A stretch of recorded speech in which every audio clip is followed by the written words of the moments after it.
Welcome to the Awakening podcast, where we have solutions. We have truth tellers and not whistleblowers. We have facts and not conspiracy theorists. My guest today is a certified holistic nutritional coach. She's got a BA in early childhood studies and a first class degree in occupational therapy. I know you as the Girl Against Fluoride. Please welcome Aisling Fitzgibbon. Thank you so much, Roy. I'm so happy to be on your podcast. I actually been following you for years because you've done some fantastic marketing. But where I'd like to start is how you got into this, how you actually started fighting against that. Yeah, well, I never even knew about fluoride. I was just kind of going about my life, and it wasn't until I got really sick and I was in university in the UK. So I ended up going to see a nutritionist in England. And one of the first things she said to me was, you know, it's very important that you get fluoride out of your water because it interferes with your thyroid function and that can lead to depression and low energy. And I was like, okay, I need to get this out of my water. So she just said, you know, filter it out. But then as I started to recover, I ended up getting this lady, she's a nutritionist and had a nutrition college in London, had her come over to me in Kerry, and she kept mentioning about fluoride, like it's very important that you do something about it. And she just mentioned that to me again as she was going away in the airport, and it just hit me, and I was just like, I actually have to do something about this.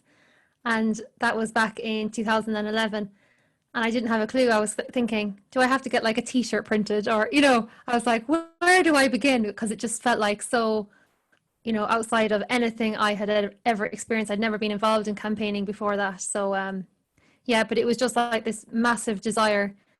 And I think initially it was like real like anger as well. Like I was really angry that this was actually happening, that they were allowing industrial waste chemicals be added to the water supply and that it was mandatory by law, and all of this corruption started to come into my awareness, you know, as we started to dig into all the information out there. And yeah, so that began, and that lasted for, yeah, I think initially we were going around kind of talking about the science to people and nobody was listening. So eyes were kind of glazing over, and I was thinking, oh my gosh, we're never going to get through to anyone. And that's how the Girl Against Fluoride was born, out of needing a solution to how do we actually reach people with something that most people think it's a conspiracy, or it's you know, I think when something's been there for so long, people just accept it and they believe in it because their belief definitely comes from the authority figures in the government, in like dentists and in doctors, and that of course they wouldn't be doing anything that would be harmful. So yeah, that's a kind of roundabout way as how I came to it. And it was an instrumental part of my awakening, not just to fluoride, but to so many of the things in the world that I didn't even know were there, because you know, I was in my early 20s at that point. And, you know, you're just going about your life and you're trying to establish yourself and you're trying to get through the day with all that's in life. But yeah, so the fluoride thing for me though, I think what I learned the most is that most people won't listen until they're open, until they're ready to hear that. And that's why I learned kind of the hard way. You know, I was kind of pushing the information into people that weren't necessarily ready to hear it. So I learned a huge amount during that journey of, you know, how to actually make something that it's so hard to actually communicate, how to do that in a fun way. And that's where all the different like stunts that I did, you know, stripping off to my underwear with big banners outside the Irish government and outside Kerry Airport, dressing up as the Rose of Fluoride Free for the Tralee competition, the Rose of Tralee. So lots and lots of stunts to basically just get the awareness out there. And it was amazing because every time we did it, we get like maybe like 1,000 new likes would appear on our page just because we did a massive stunt. And then we realized, okay, yeah, you just have to be very innovative. But then we got to a point in 2014 where we're like, okay, we're kind of continuously talking to the same people. We did a big awareness raising event in Whelan's, and we're like, the same people are coming. And I remember, oh, what's happening? Can you see me? Something just popped up on my computer there. No, yeah, you're Sorry, still sorry. there. It's just some password thing just flicked It's off great. my computer. But yeah, so we got to the point of like, oh my gosh, we just can't keep fighting like this. And that was in the end of 2014. And that's when a new journey opened for me. And it was actually starting to study metaphysics and how the world works and the laws of the universe. And that really opened me up to the understanding that it's like what you give your energy to is what you're creating. Yeah. And so then I made a huge U-turn in what I was doing, in that up to that point, it was very much like fighting against the system. And then I started to understand that my energy would be far greater used if I actually put my time on what I actually want to create. So at that point, I went back to school, so to speak. I went back and I trained as a nutritionist and started to really incorporate who the Girl Against Fluoride was into what I'm doing now for my life's work, because I feel the solution is, and I've seen this over and over again, is really opening up people's consciousness and doing that in a way that, like, when people are ready, they will naturally just want to hear about it and want to ask those questions. And I see that in my own work now. I set up an online health school, Ashing's Health School, and I see when people are ready to ask those questions, they'll be ready. And it's like, when they're not ready, it's like it's on deaf ears. I could be, it doesn't matter how much information you present to them, they can't hear it if their consciousness level isn't there yet. And that's not a judgment to say, oh, you're not awake or you're asleep or whatever. It's like we're all at different stages in our journeys. And at one point, I was completely asleep. I was completely oblivious and unaware. And that's just part of the journey of being here in Earth and having our incarnation here. So. No, beautiful. And to be honest, I totally agree with you, because what I'm doing is I'm telling people fighting isn't the solution. You do not fight something because it doesn't work. You have to create alternatives. What you might do, actually, because we've got an international audience, and I know that the fluoride is obviously in Ireland. Is it still in parts of the UK and Spain? All parts of the US. So yeah, it's in a lot of the US. It's in Australia. It's in parts of the UK, the Basque region in Spain. And there was a big there's been a lot of work by, if you're in the States, check out Fluoride Action Network.org, because they actually did a case with the EPA recently, and just showing how, even the science that they have isn't very strong, even though if you spoke to the kind of average person on the street, they'd be saying, oh, of course, it's all tried and tested, and it couldn't be further from the truth. But anyway, as you say, it's not about fighting against the system that we don't want. It's actually about creating new systems and getting people to innovate in a new way, so that eventually the old system is obsolete. And that's what's happening on the earth right now. There's so much chaos coming in because the old systems are destructuring. But in order for the new to come in, we have to do our work. It's not gonna just sort itself. Like, we have to step into our roles. And I'm sure, with what you're creating with the Awakening podcast, it's like that's part of it as well. It's like we all need each other to kind of spark each other awake again, and to realize, okay, if we're feeding into the old way, we're going to keep getting the same result.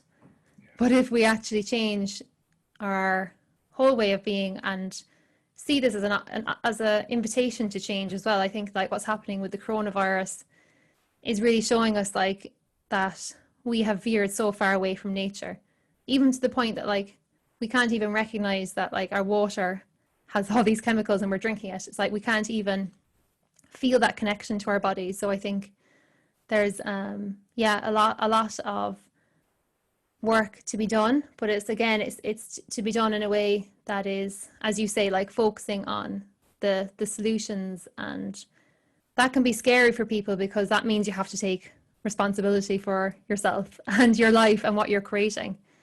And I think, again, sometimes you're not ready for that until you are ready, until you're ready to become like your full true self that doesn't need the government to tell you what to do.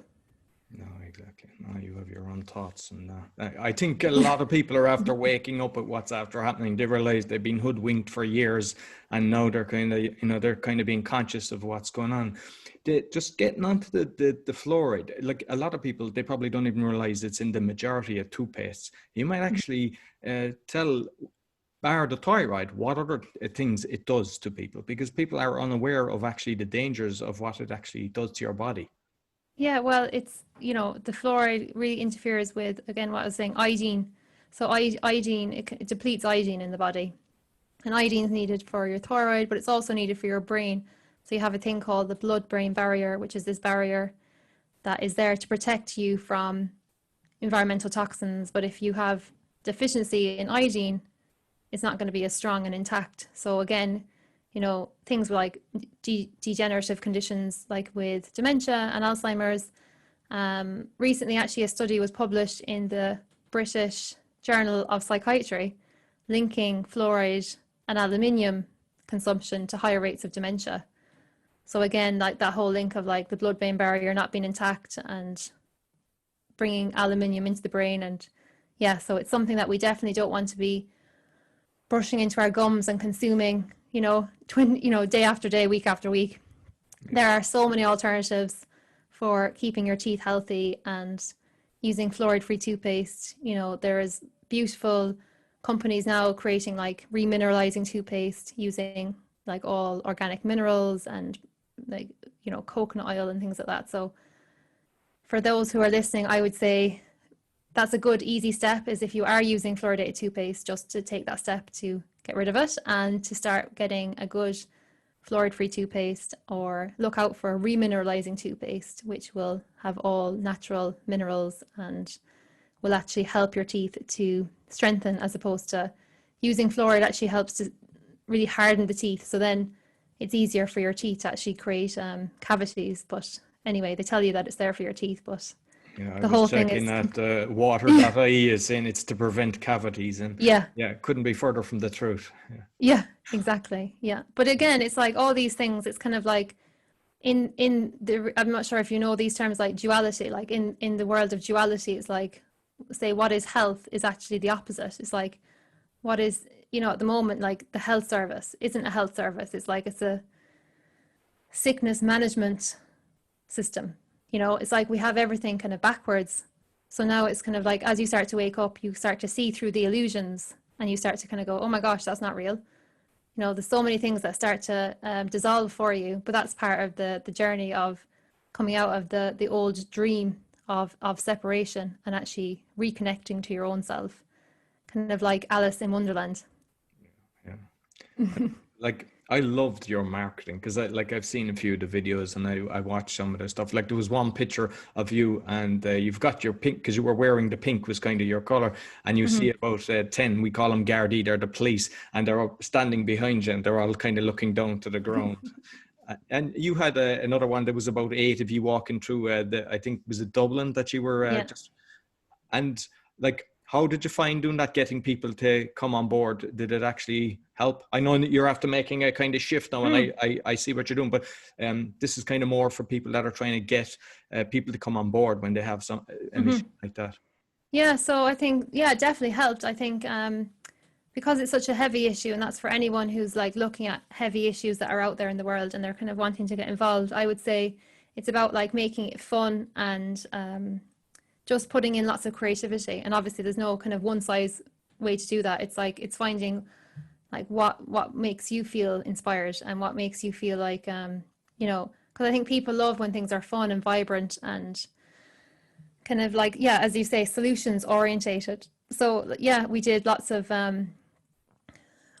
in the end, I wasn't even calling them protests. They're more like gatherings of just like raising awareness and just getting people who were, again, in that way of like, okay, I'm actually seeing through the system and I need to actually be with other people. I need to find a community of people who are also awakening and seeing that. So that was a huge part of the gatherings of, just getting people to come. Was it hard to get people to come? I would say initially, definitely. Like initially it was like, oh my gosh, nobody even knows what we're doing. But it was just kind of like getting our few solid people, and then it kind of started to grow from there. And it was like going to different events that, you know, people were kind of, there was this event, I can't remember, it was back in 2012. It was put on by a group in Cork, up in County Clare, in a place called the Bog Hill Centre. And they were doing a weekend for, it's called Awakening Ireland, and it was for people who wanted to reimagine a new Ireland and had a vision for a new Ireland. So a lot of us came together, and this in this core group, and to this day I'm still friends with those people. So it really is about finding people who are also like thinking along the same lines as you, and collaborating with them, and creating like solid relationships so that you can really sustain what you're doing. Because again, it's not about doing one event or one protest. It's about a long game. Yeah. And you know, and I went through a lot of slack, you know, as in family members would have said, oh, you're crazy and you wasted so many of your years doing that. And, you know, but it's like, you have to have that conviction within yourself that you're like, well, I know that I'm here not to just go along with the system. I'm here to create a new way.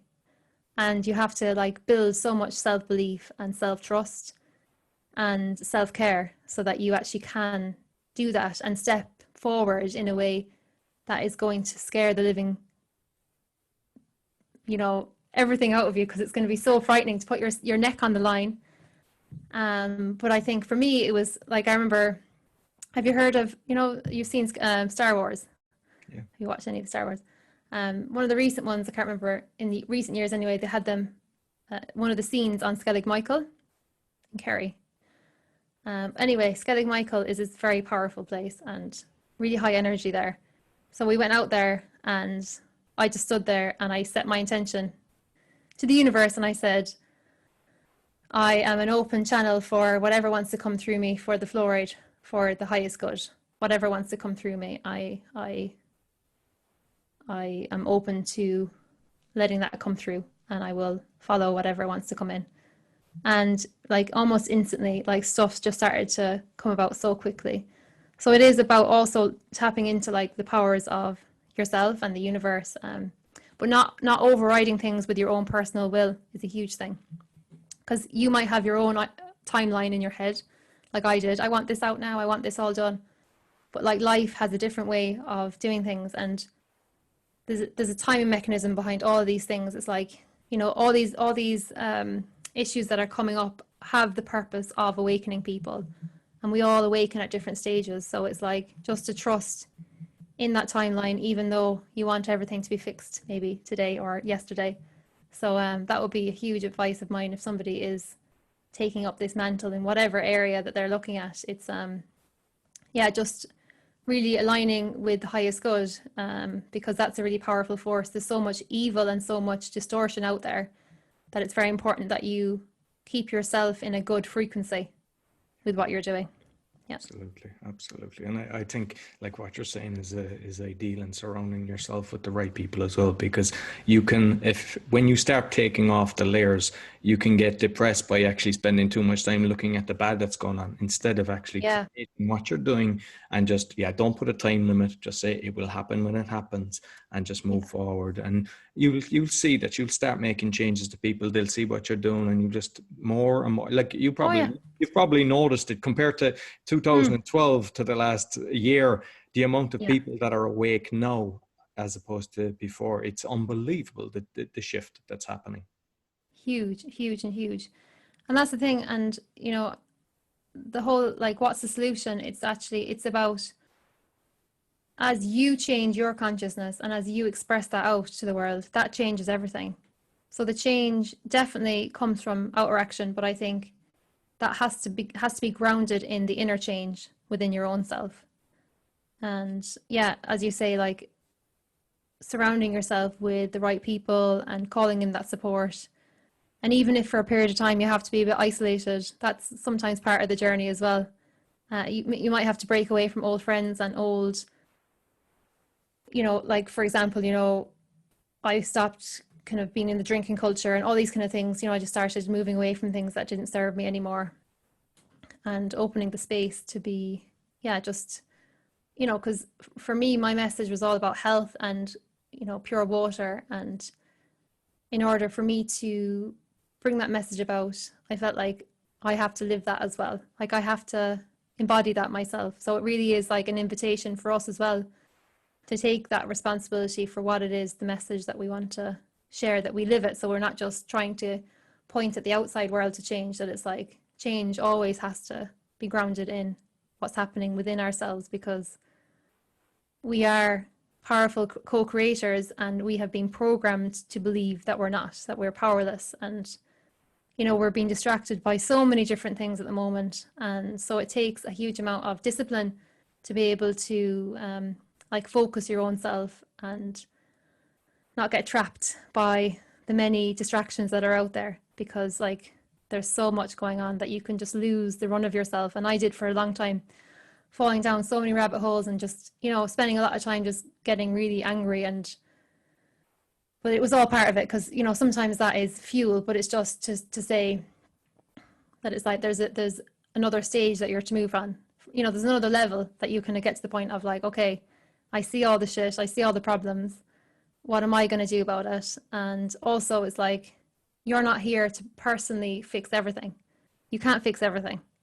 So it's like, choose your battles wisely and leave the rest. It's like, because you know it's not up to you to do everything. And that was something that I had to learn. I was like, I want to fix everything and, you know, carry the world on my shoulders. And that definitely did lead to me having like a burning out, like at, you know, different junctures. I probably didn't realize it because my mind was so strong and like, this is what I'm doing, but my body was like, give me a break, you know. So yeah, I'm very mindful of that now, and that's why I want to share that with people. And I started writing my first book, so I'm sharing all the story of the Girl Against Fluoride in that as well.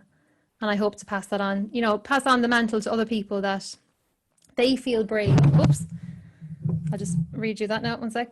That they feel brave to also speak their truth and speak what they see, because it takes a huge amount of courage to actually do that. And I was lucky that my mom was a person who, she just brought me up in that environment, like to use my voice and to not feel like I had to toe the line, or if she thought something was wrong, she'd say it out, you know, she'd be very vocal. And then she was like fun, like she was doing the campaign, it was me and her, we're the Girl Against Fluoride. And then she got suddenly unwell in 2018 and she passed away very well after 3 months of being in a coma. She passed away. So that was like, yeah, it was just so hard, because up to that point, like we were on a team together, we were like doing it all together. And then it was like, oh my gosh, how am I supposed to do all this on my own? And yeah, so that's been quite a journey. And again, yeah, I've just learned so much about my own self and coming into my own power. And also that death isn't the end, you know, that even though my mom has gone physically, I've had so much contact with her in spirit. And that took me a while to kind of get my head around, because I was in so much grief initially. But before she went into the coma, she said, I'm an eternal being. And I think that's something that just stood out so much, because I think sometimes we get so caught up in the here and now and what's happening. We forget that we are eternal beings, and that we come in and we come out, and we have these experiences here on earth. But I think there's a lot of us now, I'm not sure do you resonate with this, but it's like there's a lot of us now that feel like activated within ourselves to create change. Like we're not here to just be passive bystanders, that we're here to actually, okay, this is what we're seeing and we're going to step forward now in our full power. Not like, oh, the government is you know, the controlling force, the authority. It's like it's actually coming into our own seat of power. And yeah, so when my mom passed, it was like I faced my biggest fear. Up to that point, I thought I had, you know, with the campaign and overcoming depression in my early 20s. But yeah, that was one of my biggest fears to go through. But I think we all have this life path that, you know, we have different lessons to learn and different experiences to master. And that was part of my experience to have. And, you know, my mantra has been like moving from fear to trust. And it's coming out of the fear of life, of, you know, all the things, just being in fear. And like up to that point, I didn't realize how much fear I was actually in. It was like, I don't know if you've ever gone through something, you know, a major life-changing event. It's like you kind of realize, oh my gosh, I've actually really been holding myself back, and I've really lived in a lot of fear. And it's like when you go through something and you actually come out the other side, you're like, you don't actually realize how strong you are till you do it. Yeah, no, definitely. And yeah, I mean, I'm sorry that you've lost your mother, but what she said was beautiful. And I think our bodies are just a vehicle for this journey. You know, we don't disappear. So, you know, like so I think you know that she's with you, and that, you know, Yeah. she's guiding you without a doubt. Oh, big time. Yeah. She's like, when I started writing our book, like I'm saying, like we write it together as in, it's like, yeah, she's like kind of pointing me to things, and yeah, just all funny like ways of her coming in through my dreams and coming in through different messages. And it's like, yeah, just showing me like we're not just what we see through our eyes. Like our physical eyes can only see like matter, can only see form, but we're so much more than that. But because we've been kept in such, well, we've been living in such density and in such a low frequency. And that's why I talk about moving from fear to trust, because it's really about coming out of like being controlled by the outside world controlling you, to actually realizing that you are a creator with the universe, and that a lot of the stuff that you see out there is just programmed, and people are programmed, and they just are repurposing that program. So it's about really changing the channel. It's like, what channel of reality do you want to be on? And that's the work that I'm dedicated to doing, and supporting people who are ready to go on that journey, because I think that's where the long game is. Like that's where our real change comes from. And when I went to see the nutritionist that I worked with, that was 10 years ago now, like that's the work that she's been doing, and she's now in her 80s, and she's still teaching and still, you know, activating people to create this new way. And it's like, it might not necessarily be fully visible yet, but there's so many around the world that are doing this work. So I think it's so important to make those connections. And, you know, listening to this podcast comes in at the right time, you know, and it's just, again, realizing like, what channel do you want to be on, and making your practices around the channel that you want to be on, as opposed to listening to the whatever is your local news station, and having that, you know, almost like put you into this trance of like, oh, this is what's happening, this is what will be happening, as opposed to going, I actually don't buy into that. That's not my reality. Thanks very much. I'll be on this other channel, and I'll meet the other people on that channel as well. I think we create the reality that we want, and I encourage people, turn off the CNN, turn off the RTE, the BBC. Don't listen to, even if you're listening to music and every hour on the news comes on, turn it off, and it won't affect you. You can't be influenced by it then. And the topic of conversation with your friends, you're not talking about what's on the news. You're talking about something that's relevant, and that's, you know, can be life-changing, and you surround yourself with the right people for actually doing that.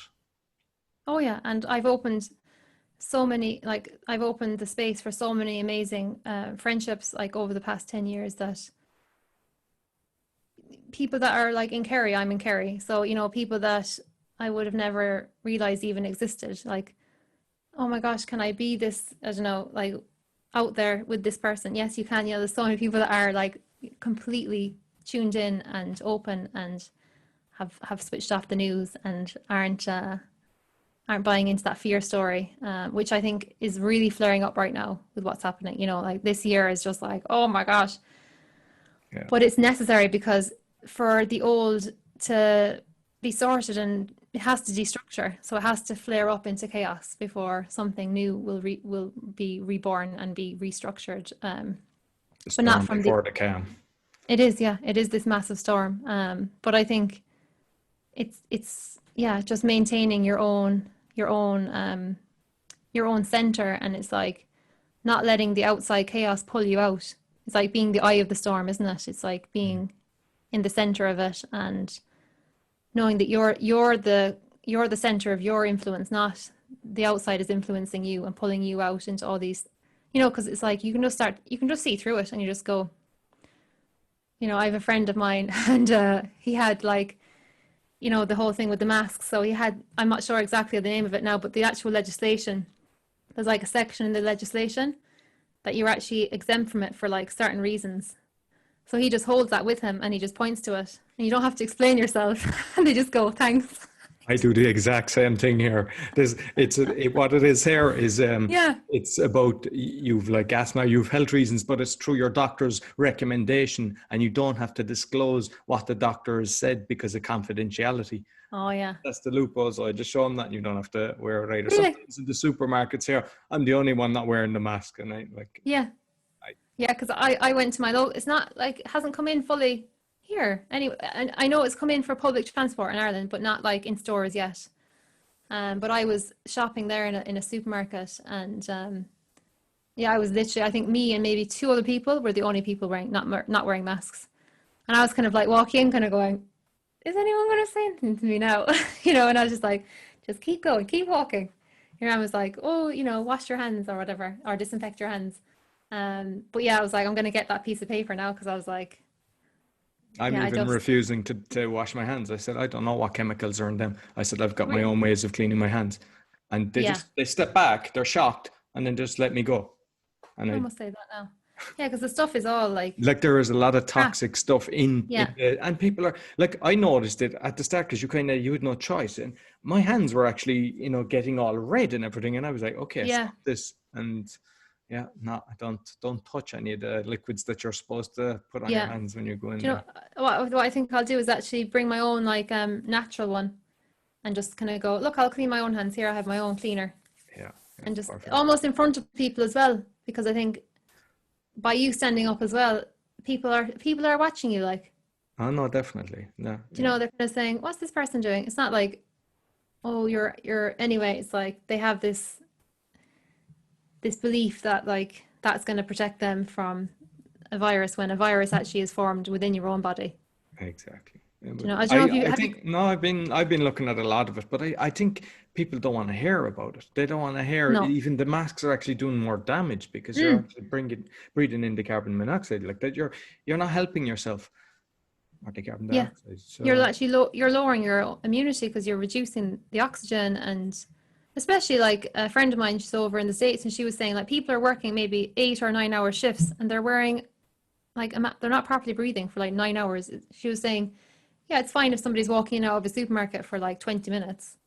That's not really going to impact them, but it's the person who's working there, standing there. Like that's really detrimental to your health. But anyway, that's everyone's choice. But yeah, I think if you're tuned in and you're kind of, because it's like, do you believe that disease comes from the outside? You know, it's like, have you heard of like the germ theory, which is what, you know, modern medicine is based upon, like that everything comes from the outside, as opposed to the understanding that the terrain of the body, the conditions of your body are what create illness. So it's like, if you have, you know, a lot of toxicity or a lot of like acidity in your body, that's when viruses will start to take over. I don't know if you've come across the work by Zach Bush, but it's absolutely amazing. He's a doctor and he's based in Hawaii. And he was saying that the coronavirus is actually unmasking the amount of environmental toxicity that we have. That it's actually a result of, you know, like the virus is actually coming to actually clean out our bodies, because there's so much toxicity built up, because we have, you know, environments that are completely misaligned with nature and our own biology. So it's a real like wake up call to say, this is happening because we have moved away too far from nature. Like we have gone so far away thinking that we can dominate nature, and we can use all these chemicals, and we can use pesticides, and we can do all this, and we can put whatever hazardous waste chemicals into the drinking water to help everyone's teeth, because they're all, you know, demineralized and their teeth aren't forming properly. But it's just like all these things are just symptoms of like how disconnected we are from what's actually real. And that's the invitation, is to start going back on that journey yourself, because you can't change the outside world. You can only change your own self, and then let your life be an example. And as you share that and you actually express that out into the world, that's actually what creates like evolution. You know, it's like having this podcast today, somebody might be listening to it going, oh my gosh, yes, that's it. And then it starts that process. So it's like, we all have a role to play. And it's like, you may be like 2 steps ahead of somebody else, but that person 2 steps behind you needs to hear it from you in the way that you're saying it. So it's like, don't feel powerless because you feel like, oh, I'm only one person. Because if we all say that, well, nothing will ever change. But if we all say, well, I actually am very powerful, don't have to do it all, but I can do my part and I can embody what most inspires me, then, you know, it has a massive impact and it has a ripple effect. Definitely. And like a lot of people say, oh, you can't make change in the world. Just live your own life, be happy.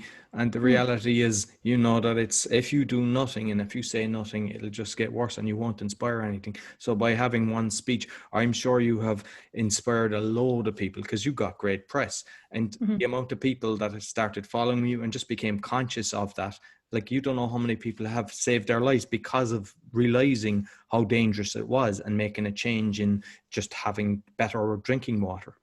Yeah, I've got so many messages from people saying, oh, thanks to you and your campaign.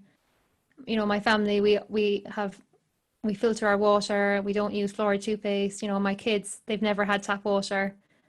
And they're all educated then. And it's like, you can't undo that. Once that's done, it starts to grow and spread. It's an organic movement. It's an organic spreading of awareness. And that was the thing that kind of spurred me on to do the stuff that would frighten me, you know, because I was like, if I can do this, if I can sow all these seeds, then it's going to keep living on, even beyond me. Do you know, it's like, it might not happen straight away in my lifetime, but it's going to inspire the new generations coming up. And I think the younger people that are coming up as well are not as easily programmed. You know, they're much more conscious and much more awake, and, you know, more and more people are coming onto this earth plane to do that role. So it's just kind of having the faith in that, and yeah, keeping your space very clear of energy drains and energy leaks, because I think if you're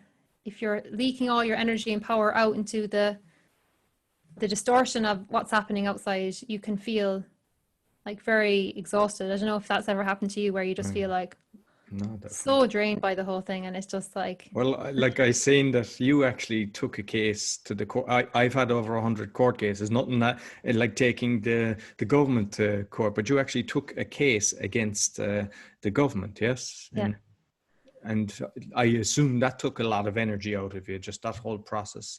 Oh my gosh, nothing had ever prepared me for that. It was insane. Yeah, but it's again, I think because if you fight against the system, it's like, the only way to describe it, I felt like at the time, was like we were going up against this big, massive dragon, and we were like, "Hello," with our here's the information With a that's telling water me. pistol.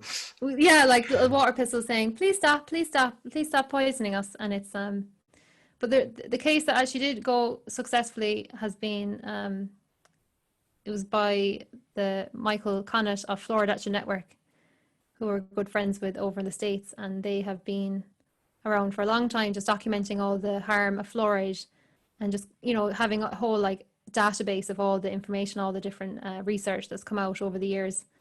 So they did a case recently with the EPA, and just getting it on record that, you know, because there was like recommendations, I don't know, in the early 2000s, that they need to lower the levels, and nothing was ever done, never done about it. So again, it's just like, they're all steps, you know, they're all steps in a very large piece, but it's like, again, it's not just one thing. And I had that mentality before, I suppose, when I was younger. If I just do this one thing, it will, you know, I'll get it out and that'll be it. But then I realized this is like a long game, and you know, and it's not like that I stopped the campaign. It's just I evolved it into the work that I'm doing now, and it's like what I'll continue to do over my lifetime, and educating people about their health and actually what creates health, and just connecting people back in, because then they automatically go, what kind of water am I drinking? Yeah. It just happens organically without me having to force it into people's faces, do you know? Which, like, I could do that like for a few years, but then it's like, oh my God, it takes a huge amount of energy to push through the matrix and just be like, hello everyone. You know, that was definitely for like my younger years, but now I'm like, yeah, need to make that sustainable and to weave it into the work that I want to do over the next, hopefully 50 years, if I have the pleasure of being alive that long. Yeah, that I'm able to inspire more and more people to make that connection. And the more consciousness we have, we can't be lied to. Like when you're awakened, you just feel when something is true. Like, you know, when somebody's lying to you, you're like, oh, that person is totally lying. You know, so it's like, it's not about disclosing all the illusions. It's actually about, yeah, just inspiring people to open up their own consciousness, but to do so in a way that's gentle and non-judgmental. Because I think if we're like, we're here awakened and you're there not awake, you know, that's that really divisive energy that kind of keeps us separate. But it's really about just being able to realize that we're all exactly where we're meant to be on our journey, and do the thing that most inspires you, because that's what creates this upward spiral. You know, it's like going up, it's like ascending in yourself, it's like going up the upward spiral.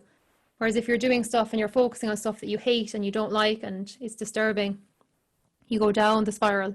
Then you end up like no, I wouldn't say, yeah, just like self-abandoning yourself. And also, yeah, just self-destructive behaviors and all those kind of things start coming with that as well. So it's about like really being able to take care of your own self through your experiences, because you can't help anyone if you're burnt out and you have an empty cup. Definitely.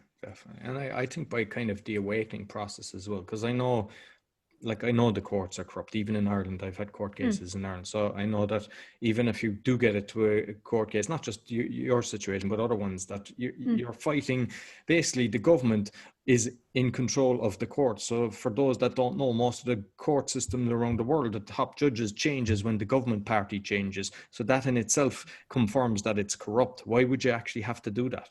And so what I think is, by awakening the people, like the likes of the leader's wife might realize this, we've got fluoride. Well, I know that in the government buildings in Ireland, they've got the filter and all that. So they're not drinking the toxic water, but do they have that at home? And maybe when they're going to their friend's house, when they're going to a barbecue or something like that, and it's the wife of the leader becomes more conscious, and she can just have the conversation with her husband, and then he can actually implement it and make the change. Because I think you have a better chance of doing that than attacking, because I have tried a lot, and I mean, I know you've put a lot of energy into it. It's not working. The better way is not attacking, it's creating alternatives. I mean, you're advising people about the different filters, and you know, it makes a difference. And even what you said at the start, the different types of toothpaste that they can use, you know, it all adds up, and why it actually, you know, can be better for you. Yeah, because I think that's the key message there, what you just said. It's like, it's not about like attacking people and making them feel wrong, because it's like everyone thinks that they're doing the right thing, you know, whether it's like whatever, it's like they think that they're doing the right thing. We all have our own belief system. Everyone has their own belief system and their own reality and their own sense of what is reality. But it's like, yeah, it's about kind of showing people, because I think ultimately the majority of people, unless they're completely like sociopaths, which there are many sociopaths, but majority of people aren't. But it's like most people want to feel better. They want to feel healthier. So it's like, if you're providing them solutions and showing them like better alternative ways, they might not take it up initially, but if you kind of show it to them enough times, like people have to be exposed to things so many times before it sometimes actually seeps in, because our reality is created by our beliefs, and our beliefs are, you know, creating a huge amount of like noise, you know, like we have a lot of noise in our head. So it's like, there's not always space in people to actually hear new information, you know, unless they, for example, they might come to me and they might have a health challenge or something like that, then they're kind of open. But in general, people are, you know, caught up in their busy lives and taking care of their families or taking care of their work or businesses. So yeah, it's doing it in a way that makes them feel better. So if you can focus on a better feeling and a better energy behind that, people are attracted to that, because everyone wants to feel better. Exactly. Like what I encourage people is to start meditating, because you'll get rid of that noise, you'll get rid of that distraction, and then you'll start looking within. And it's not a case if you have to do this for an hour or, you know, 2 hours a day. You can just do it for 5-10 minutes, and it makes a difference. Massive, yeah. And it is about like that practice of meditation and the beginning of that is really about mastering your own self, mastering who you are, and discovering your own capabilities. And it's like we've all come here with many gifts, and it's about opening the space and creating the conditions in your life for those gifts to flourish. And I think the solutions and innovations that we've all come with, but they get buried and they get hidden from us. Life happens and then we kind of forget who we are. So it's that kind of journey for me anyway, has been like returning to who I am and what's my essence, and what are my gifts, and what's the best thing that I can offer to the world and also to myself, because the world isn't a separate thing to me. It's like it's interconnected, isn't it? It's like it's you and the world. It's like you are the world. Like life is happening through you, as opposed to it's out there somewhere. It's actually happening through you. And the more you can open your own channel, like through practices like meditation, for me, like focusing on improving your nutrition so your body is more optimally energized and you're opening up your cells and your organs, that's when you can start to tune into the messages there's like a divine intelligence surrounding everything, but it's like sometimes we're shut off from that. So the work is really to open yourself up to that and to receive those messages and receive that inspiration of like, what's the next thing you need to do? And it's all there, but it's just getting quiet enough to hear it. No, exactly. And like when you were creating all the Girl Against Fluoride and all that, were you attacked? Was like was there lots of negative? Oh yeah, attacked. Oh my gosh, we definitely had like death threats at one point. I remember, and threatening things like, that they were going to get us, or whoever they were, trolls basically. They were going to get us at like whatever event, and we had like hate blogs written against us, and attacking our character, and you name it, it was out there. So most people would be like, no. We were initially like, oh my God, we're going to sue them. Then we're like, what's the point? Because that's not going to go anywhere, and we'll end up being bankrupt. So it's just all part of the process of like not caring what people think of you, not caring even if people are saying you're this or you're this. It's like, who you are, where you're coming from, what your intention is behind what you're doing. So I think as long as you stay true to yourself and stay grounded and surround yourself with the right people and have the right circle of people who will support you and give you that feedback that you need, then it's just having the courage to go through that. And like most people are so conditioned to be good citizens, do what you're told. And it really comes back to like your relationship with your own inner child, because if you can actually take care of your own inner child, you don't need the outside people or the government to say you're doing good. You can give that to your own self, and that's a huge part of the process as well, is becoming your own parent and parenting your own inner child, so that you don't need the government to validate you. And that's a huge gateway that people have to go through, because it's like it's so conditioned from like going to school. You're being conditioned like continuously to submit and to do what you're told and to sit down and to listen to when the bell dings for you to get up, and when you're allowed to do this, when you're allowed to do this. So to actually break out of that patterning takes a huge amount of courage. And that's what I hope to inspire through all the work that I do, is like just having the courage to do it and to be yourself and to step out. And because It's liberating. I think the universe, it's liberating. Yeah. Like when you do it, that there's a lot of people there outside, but as soon as you do it, you inspire others. And like regarding, like say, the trolls, and if you can just I know at the start, because it can affect you, but once you kind of understand it, you can just let it go past you and just don't engage, and then you're bulletproof. You can just you can walk along and you can just surround yourself with the right people, and it doesn't touch you. Don't engage. And it's just like, it's becoming as well, like I said about the inner child, it's also, I have actually I'll show you my hat because it's quite funny. I have a character that I have, it's like a persona. It's called the Navy SEAL. This is a Navy SEAL hat that I got for my birthday. And I'll just wear it just as I say this because it illustrates the point. But it's basically like that we all have like an inner Navy SEAL, a warrior, an inner warrior as part of the psyche. And so it's like tapping into that warrior that's fearless. That it's like, I actually don't care because I am here to be brave. I'm here to stand up, and I'm not going to bow down to an insane system. I'm not going to do something that I do not fundamentally agree with. It's not part of my world. It's not part of what I actually believe in any way, shape, or form. So I have that as like the kind of thing that I do with people. No, I love it. And like on my the Navy Facebook, SEAL. I've got Warrior of Love. And I don't care what anyone says to me, because it was somebody had told me about that when they were seeing what I was doing. And I go with that, like Warrior of Love, spread the love. And you know, you'll make a lot of change through that. Yeah, and initially my inner warrior was like directing all of the energy to fight the system and take down the government and want to tear their heads out and, you know, all that. Not that I ever started to tear anyone's head down, but it was in my fantasy of doing it, you know. We were like, what can we do? And then we were like, okay, we're going too far now. Rein it in. But yeah, it is actually just having that like that fierceness to be, as you say, it's actually the frequency of love is actually connecting us back to what we all come from.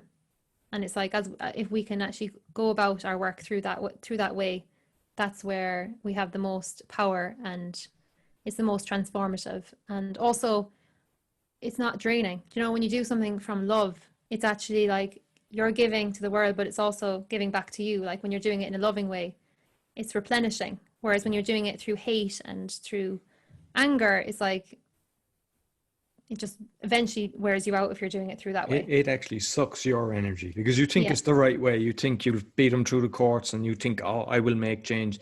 And eventually all it does is it keeps the anger in you and it just sucks your energy. But when you get past that and you realize a different approach, you realize how powerful you can be by just, you know, not being aggressive in it. Yeah, absolutely. And I think that's where, you know, people who resonate with the words like, you know, light workers or, you know, change makers or whichever, it's like the best thing you can do is learn how to master your own power, but like not in an aggressive way, but like in a just holding it, like, and holding it in a very kind and compassionate way. It's like you can be soft, but you can also be fierce, but it doesn't have to be aggressively fighting against people, because you only end up harming your own self, because everything is the self anyway. When you get like fully into the world of metaphysics, it's like everything is the self. So what you do to others, you do to yourself. So, you know, and I think the more conscious you become of that, that's where the things like fluoride and, you know, all the different things that are happening right now with the coronavirus, it's like you just can't buy into that because you're connected. It's like you can't unconnect yourself when you are connected. No, exactly. And like some people think that you know, the government with all the different things they're doing and the World Health Organization, that they're out to protect you. But the reality is, if they were really out to protect you, they wouldn't have GMO, they wouldn't have all these toxic aspartame and everything. So when you realize that, you realize you look after yourself. If you actually can look after your own health, then you're able to look after the loved ones around you, and it just kind of ripples out. Yeah. And that's a huge, I want to just touch upon that point of what you just said there about the WHO, because people think that it's for their health, in inverted commas, but actually they're like one of the most corrupt organizations on the earth. And a friend of mine posted there, my friend Kira, I saw her post on Facebook, that if any of these organizations were actually interested in your health, they would be saying, boost your immune system, get vitamin D, zinc, vitamin C, spend lots of time in sunlight, you know, make sure you're de-stressing, exercise. All these would be like public health announcements. Everybody, we have this virus issue. We need to support our immune systems, you know, we need to support our own health and all this. But no, what they're saying is stay inside, put on a mask, wait for the vaccine. Exactly. So insane. No, you just follow. Like if you actually start peeling off the layers and you looked at who Bill Gates is actually funding, not only the World Health Organization, but all the manufacturers, and the whole lot is corrupt, and you have to just accept it and don't go into them And like, there's even doctors now, because I even put up the post, they had a post showing how they were curing everyone. Yeah, I saw that. Yeah. And it's being blocked. And I got Yeah, it's fake news. yeah, and who they're actually telling is their reason for fake news is the World Health Organization, who's corrupt, and the FDA. And for those that don't know, the FDA is 50% funded by the pharmaceutical industry, probably more. So who are they actually going to be backing? You know, the people that are paying them, because if they don't do that, they no longer have jobs. So just to be aware who you're actually listening for information, because look at facts and don't believe anything, question everything. And then just look at, does this make sense? And when you start doing that, you'll realize who's actually telling the truth and who's not. And you can make change yourself. Like you just said, the things to be doing, getting the sunlight, the vitamin D, the zinc, make your immune system stronger anyway, no matter what, not because of this, but it's... No, just in general. Yeah, take care general. of your own self. Like I've been doing in my health school now, the past few months, we've been doing every month we do a juice cleanse. So just like, you know, organic juices, celery juice, cucumber juice, watermelon juice, all different types of blends of juices for like alkalizing and cleansing. Because that's a huge thing about viruses, is that they thrive in an acidic environment. So you want to alkalize your system and get plenty of fruits and veggies into your diet. But yeah, that I've made a huge transformation in my own health from doing that. Like my energy and just, yeah. People, who did a lady actually recently was like, because I said I'm in my early 30s now, and she's like, I would have put you in your 20s. And I was like, thanks a million. It's all the juicing, you know? Yeah. But it's like, most people think they have to inject their skin with Botox or, you know, fillers or whatever to like achieve those results. But it's actually from your health. It comes from within. And, but we've been so pulled out of ourselves that we're thinking everything comes from the outside.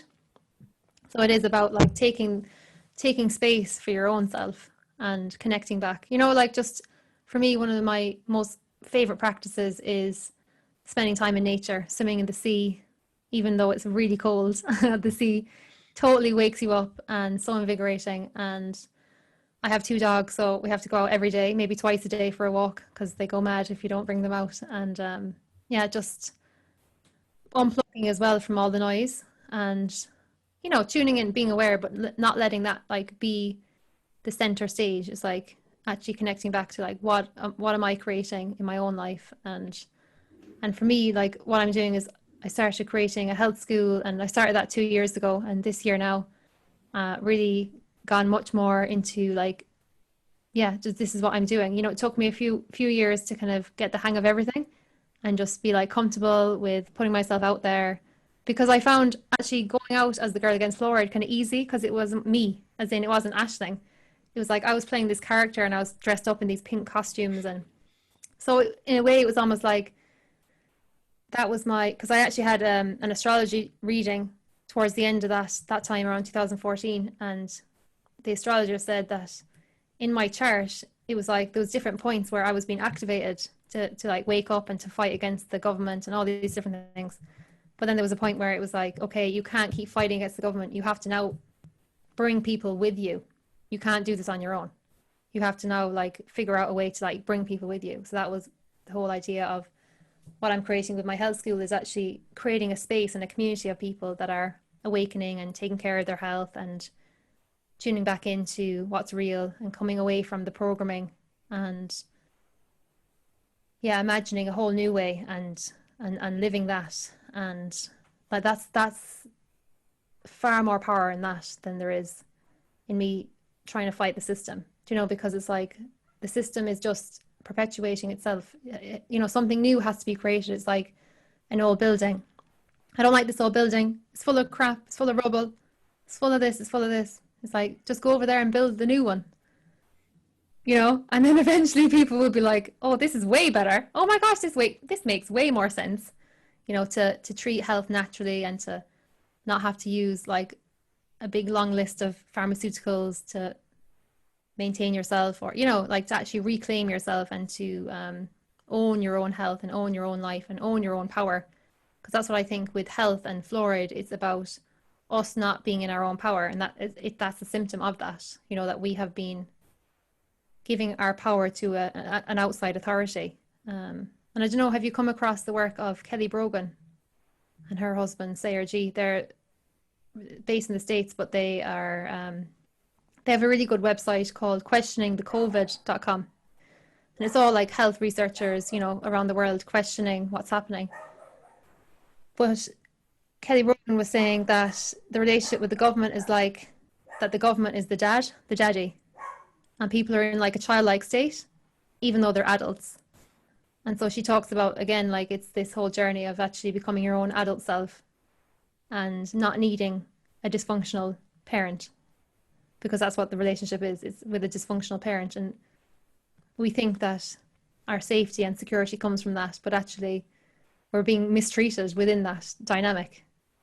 Beautiful. So I love that's that. that's the kind of the change that I'm going on anyway. And those who are inspired to be guided and to walk this path with me. And I think the more of us do that, the more of us reclaim ourselves, then the old system doesn't have a chance, because we're just kind of going, we're not actually buying into that.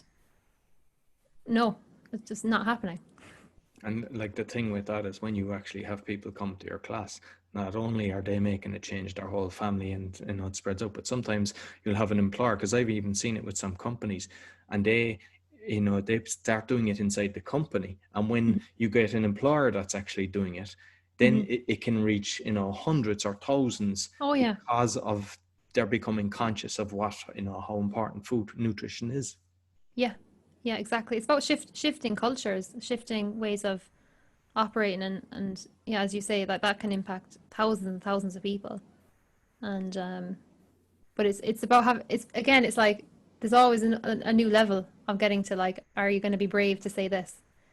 Because even though I was talking about the fluoride, like the stuff that I'm doing now with nutrition isn't mainstream nutrition, like juicing and fasting and detoxing and all these kind of things. You're not going to see that on RT, like on a Today show, cooking show or whatever. They're not going to have me on going, now guys, y'all need to, clear out your systems. And, it's like very rare that any of that will ever be televised in that way. But it's about having the courage to create your own channels. It's like what you're doing with your podcast. It's like create your own channels, create your own social media, create your own platforms, and build your own legacy, because, that's where you can actually have the greater reach and connection with people. And it's not about quantity, or sorry, it's not about it's about quality. I meant to say, it's not about quantity. That's it. It's not about like that you have to talk to everyone. It's like you talk to the people who are who are resonating with you and who are meant to hear from you. And that doesn't have to be, it's not about a numbers game. It's not like I have to talk to 10,000 million people or whatever. It's like, just talk to the people because it's like you're better. That's what I feel in my work. It's like I rather have quality relationships and connections with people that actually create profound change and transformation in their life, rather than just people hearing what you say in a second and not really engaging with it. Yeah, it's like they call it like kind of true fans, where they're totally embrace what you're saying, and they get on board. Yeah. Yeah. So tell us a bit more about your book. What exactly are you covering in the book? Yeah, so it's called Moving from Fear to Trust, and it's the journey of myself, my mom. So it's from kind of the very beginning, and my upbringing with her, and then the journey of awakening from having gone to the doctors and being told I had depression, being prescribed antidepressant medication at 19, and knowing deep down I was like, don't think this is right. But at the same time, I wasn't like tuned into anything. So I was like, I'll just do this. And then I went to a nutritionist. So I'm telling the whole story of basically our journey together, and then the Girl Against Fluoride campaign and how that all happened. And then the lessons, just the biggest lessons of moving from fear to trust on this path. And then my mum's passing and the journey of connecting with her in the afterlife. And yeah, just really moving through all the fears of the old system within my own self, and how I'm creating this roadmap for moving out with those fears on all levels, like physically, mentally, emotionally, and spiritually, and just leading people to where I am now in my journey. And yeah, so it's a whole invitation and roadmap for moving from fear to trust, out of the old reality into birthing the new reality. Beautiful, beautiful. So how can people get in contact with you? Yeah, you can reach me on my website is ashlingfitzgibbon.com. And I'm very active on social media. Instagram, you can look me up there. I'm at Aisling Fitzgibbon. If you want to send me a direct message or, yeah, just say hi. I'm always active there. And on Facebook as well is at Aisling Fitzgibbon. And I also have a free guide of the 10 top ways to boost your immune system. So lots of lovely plant-based recipes and different lifestyle practices that will help you to boost your immune system. So I'll give the link for that, and you can give that to your listeners because it's a good one to apply in the present time. Perfect. Yeah, greatly. So listen, it's been wonderful. Really appreciate all you've shared, and thank you very much. Thanks a million. So that's all for the Awakening podcast. Be sure to listen to all the episodes. You'll find it on awakeningpodcast.org. Share with your friends, give us a 5-star rating, and we'll see you next week. Thank you.